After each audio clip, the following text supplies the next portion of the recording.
Ces briques sont pressées à sec et ne sont pas cuites dans un four. Elles sont faites de sable, d'un peu de ciment, de beaucoup de muscles, mais sans bois puisqu'il n'y a pas de four. Pour l'architecte ougandais Stephen Juko, il est grand temps de passer à des matériaux de construction alternatifs. Quand vous traversez des forêts, vous voyez que leur physionomie a changé. Vous ne sentez pas l'obscurité. Le problème est donc grave. Nous devons cesser de cuire des briques pour construire nos maisons. Le ciment constitue un quart environ de chaque brique et sa fabrication génère beaucoup de CO2. Mais les briques à emboîtement sont faciles à assembler et nécessitent donc moins de ciment que les briques ordinaires. Le bloc qui en sort s'emboîte en haut, sur les côtés et en bas. Nous réduisons ainsi la quantité de ciment nécessaire à la construction d'une structure.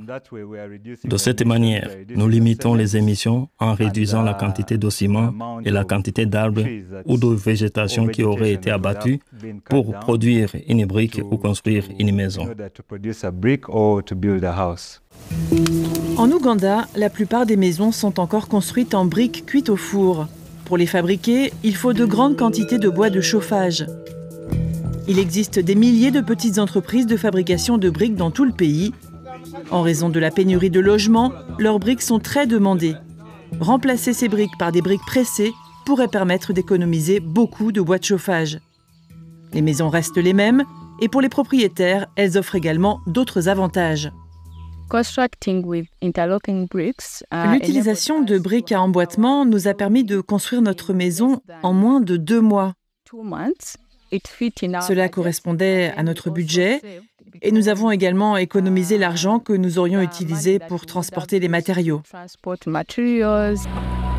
Le secteur du bâtiment est l'un des principaux responsables de la crise climatique.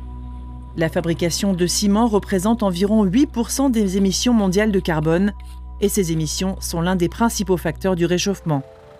C'est pourquoi les ingénieurs comme Marion Nouahereza étudient les moyens de réduire ou d'éliminer le ciment dans la fabrication des briques. Elle travaille pour EcoConcrete, une entreprise qui fabrique du ciment à partir de cendres volcaniques. Le ciment traditionnel est fabriqué à partir de calcaire et sa cuisson émet d'énormes quantités de CO2.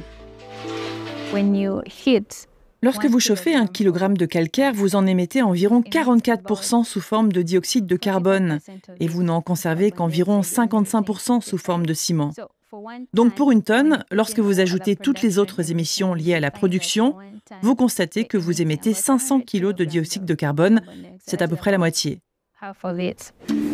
Cet ingénieur a travaillé avec des étudiants de l'université de Makerere à Kampala sur ce nouveau procédé. Les cendres volcaniques sont très répandues en Ouganda.